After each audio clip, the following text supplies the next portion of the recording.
बिस्मिल्लाहिर्रहमानिर्रहीम नहमदहू व नसल्ली अला मोहम्मद रसूलुल्लाहि करीम। ये प्रॉब्लम इंटीग्रल कैलकुलस के volume and surface of solid of revolution chapter से है। यहाँ पर फाइंड करना है, find the volume of the solid generated by the revolving the cycloid x is equal to a theta plus sine theta, y is equal to a 1 plus cos theta about its space. तो हमें ये cycloid जो दे रखा है, यानी the solution में लिख देंगे गिवन साइक्लॉइड।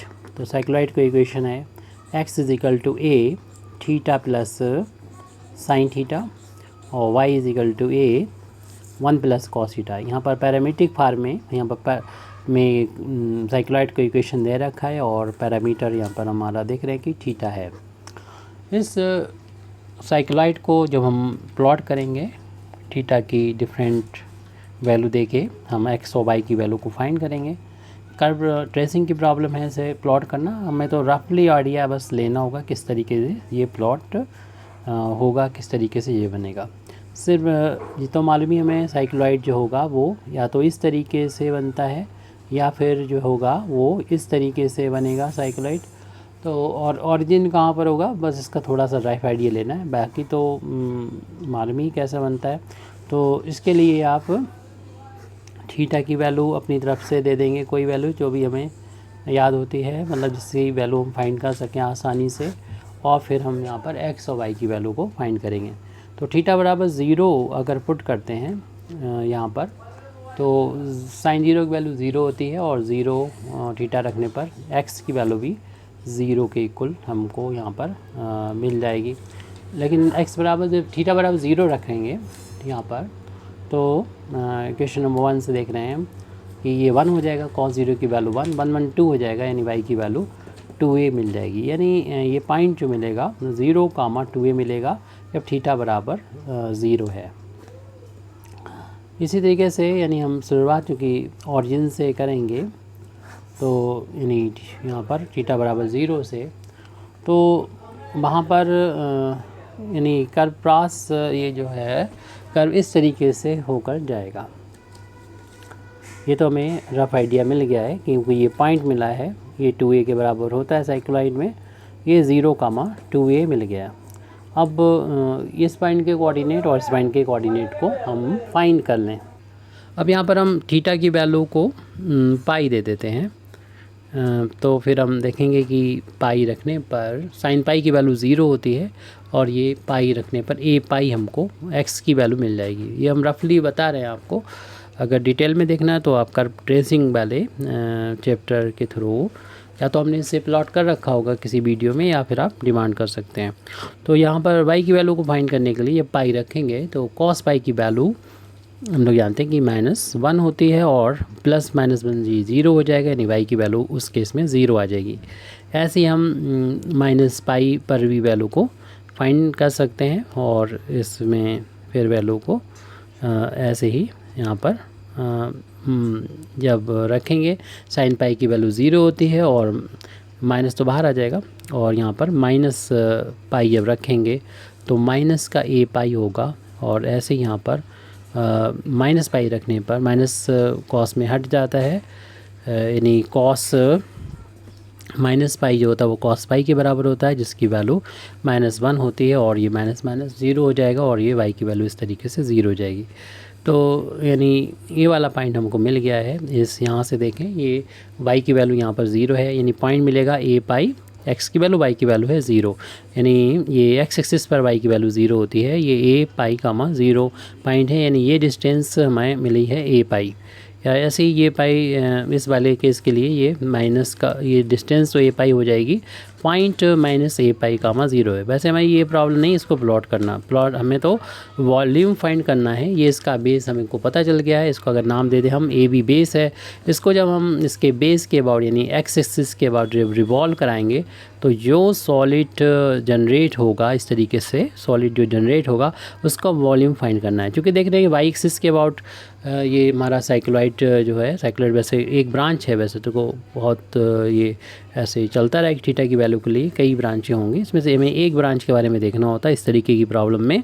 तो देखने की हम बता रहे थे कि वाई एक्सिस के अबाउट ये सिमेट्रिकल है, जैसा इस तरफ है वैसा इस तरफ है। तो जो वॉल्यूम हम इतना यानी ए से लेके इस पॉइंट को अगर सी बोल दें तो सी तक रिवॉल्व कराने पर हमें जो मिलेगा तो वही सी से बी पॉइंट तक रिवॉल्व कराने पे मिलेगा। तो हम सिर्फ इतना ले लेते हैं, यानी यहाँ पर अगर हम बात करें तो थीटा की वैल्यू, यानी ये पोर्शन कर्व का जो है वो तब मिला था जब थीटा बराबर 0 लिया था, और ये तब मिला था जब थीटा की वैल्यू जो है यहाँ पर हमने पाई ली थी।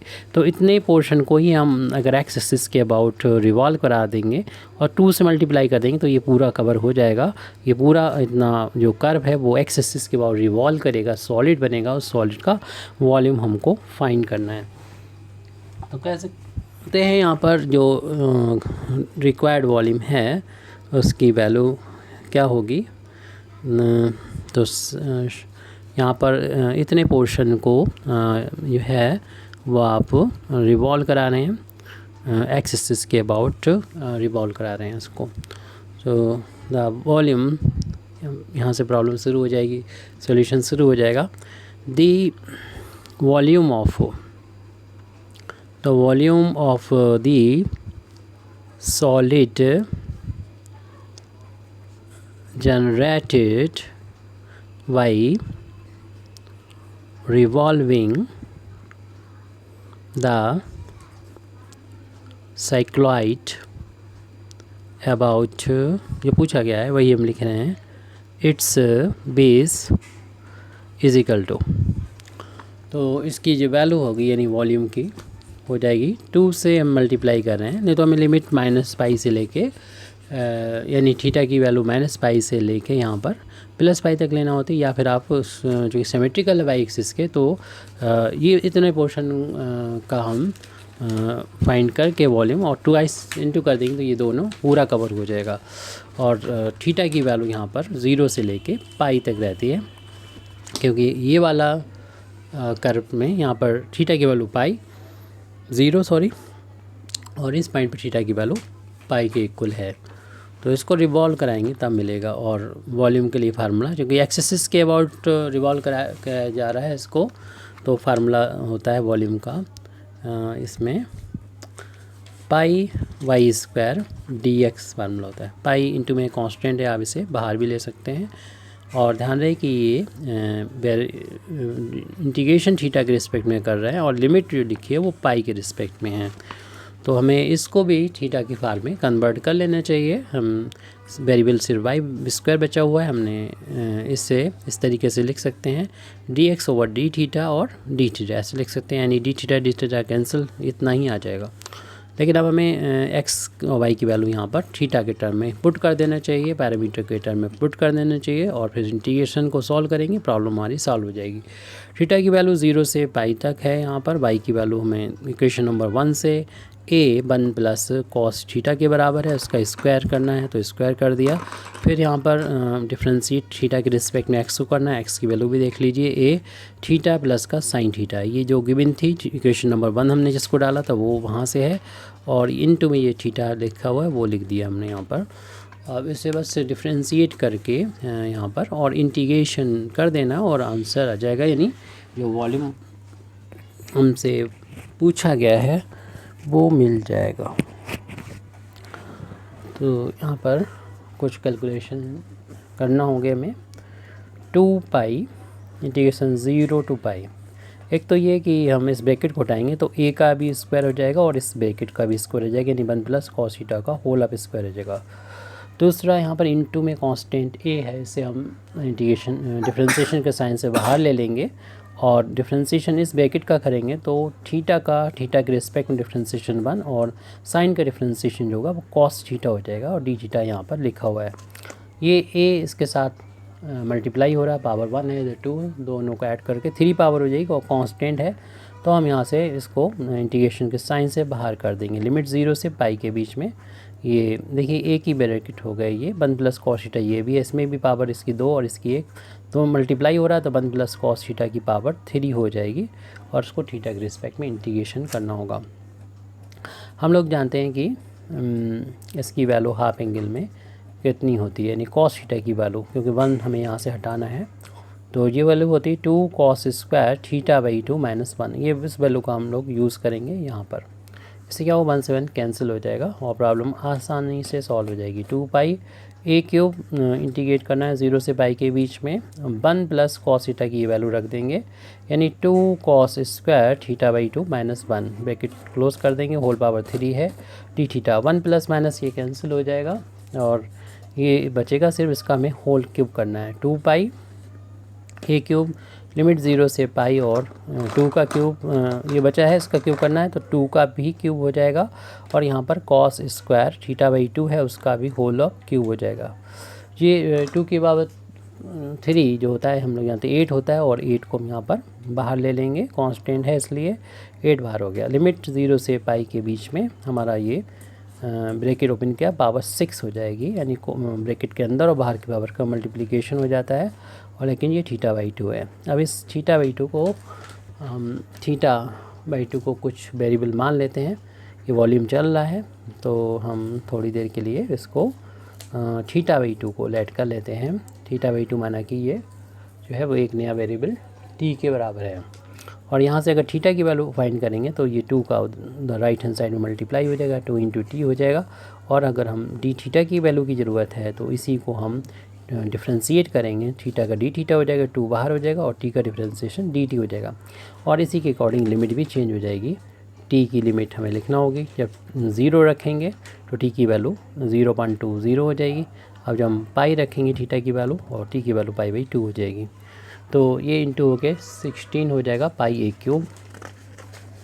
लिमिट चेंज करके आप चाहें तो देख लें, क्योंकि लिमिट जो है वो थीटा इजिकल टू जब 0 होगा तो टी बराबर भी आपने माना था, थीटा बाई 2 को टी माना था, तो 0 बाई 2 यानी 0 हो जाएगा।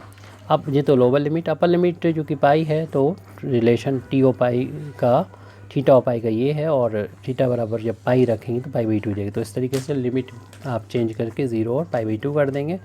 वॉल्यूम के बराबर चल रहा था ये, और यहाँ पर बाहर जो चल रहा है 2 और 8 का इंटू हो जाएगा, 16 पाई ए क्यूब हो जाएगा, 16 पाई ए क्यूब, और लिमिट आप टी की रखेंगे 0 से लेके पाई बाई 2 तक, और जो फंक्शन था हमारा वो कॉस की पावर 6 था, कॉस की पावर 6, और जो थीटा बाई 2 था उसके यहाँ पर टी रखना है, और अब डी थीटा की वैल्यू भी यहाँ पर पुट कर देंगे।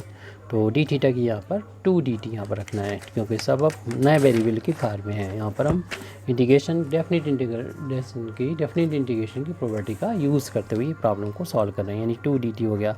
अब ये टू कांस्टेंट है, इसको भी बाहर ले लेंगे तो v इजिकल टू आ जाएगा 16 पाई ए क्यू इंटू 2 कर लेंगे, तो हमारे पास बचेगा 0 से पाई बाई 2 के बीच में इंटीग्रेट करना है, और कॉस की पावर 6 टी डी टी। अब यहाँ पर अब 0 से पाई बाई 2 हो, कॉस हो या साइन हो, कोई भी पॉजिटिव इंटीजर पावर हो, तो सॉल्व करने का सबसे आसान तरीका है वेलिस फार्मूला। हम यहाँ पर डिस्क्रिप्शन में भी जो है वो आपको प्रोवाइड कर देंगे, वेलिस फार्मूला देख लीजिएगा, और वैसे तो हम यहाँ पर इस तरीके से बताएंगे कि आप आराम से कर सकते हैं। तो ये वैल्यू हो जाएगी इंटू करने पर 32 पाई ए क्यूब हो जाएगा, और यहाँ पर बेलिस फार्मूला का जब यूज़ करते हैं तो जो भी पावर लिखी होती है उसको नीचे लिख देते हैं। बस देख लीजिएगा, लिमिट 0 से पाई बाई 2 हो, यहाँ पर साइन लिखा हो या कॉस हो, पॉजिटिव इंटीजर हो यहाँ पर वैल्यू, तो पावर ज़्यादा हो तो उसके लिए आप क्या करेंगे, 6 जो है वो इधर लिख देंगे, इससे एक कम पावर ऊपर लिख देंगे, और फिर न्यूमरेटर में से भी ये वैल्यू जो है उसमें से 2 कम कर लेंगे, यानी 3 बचेगा, और इसमें से 2 कम कर लेंगे 4 बचेगा, फिर इसमें से 2 कम करेंगे 1 आ जाएगा, इसमें 2 करेंगे तो 2 आ जाएगा। अगर 1/2 आए तो आप पाई बाई 2 का इंटू और कर देंगे। तो इस तरीके से यहाँ पर हमने वैल्यूज़ फार्मूले का यूज़ कर लिया, बाई वैलीज़ फार्मूला। तो वैलिस फार्मूले के यूज़ से ये वैल्यू हमने लिख दिए। थोड़ा बहुत हम यहाँ पर सॉल्व करके देख लेते हैं कि कितना आएगा ये, और उसके बाद हम इसको लिखते हैं। तो 3 से हम कैंसिल कर सकते हैं 6 को 2 टाइम्स, और ये भी हम देख रहे हैं कि ये पूरा कम्प्लीटली ये 32 जो है इससे कैंसिल हो जाएगा, क्योंकि देख रहे हैं कि इन सब का इंटू करेंगे, 2 4 जा 8, 8 2 जा 16 और 16 2 जा 32, ये पूरा 32 कैंसिल हो जाएगा, ओनली 5 बचेगा, और पाई का इसमें इंटू के पाई स्क्वायर बन जाएगा। तो वॉल्यूम आ गया यहाँ पर 5 टाइम्स पाई स्क्वायर, और ए क्यूब हमारा ये चल रहा था। इस तरीके से हमारा ये कंप्लीट यहाँ पर हो जाती है प्रॉब्लम, यानी ये हमारा वॉल्यूम जो साइक्लॉइड का वॉल्यूम जब उसको बेस के अबाउट रिवॉल्व करते हैं तब आ चुका है 5π² a cube. Thank you very much indeed for listening me. व आखिर दावाना अल्हम्दुलिल्लाहि रब्बिल आलमीन।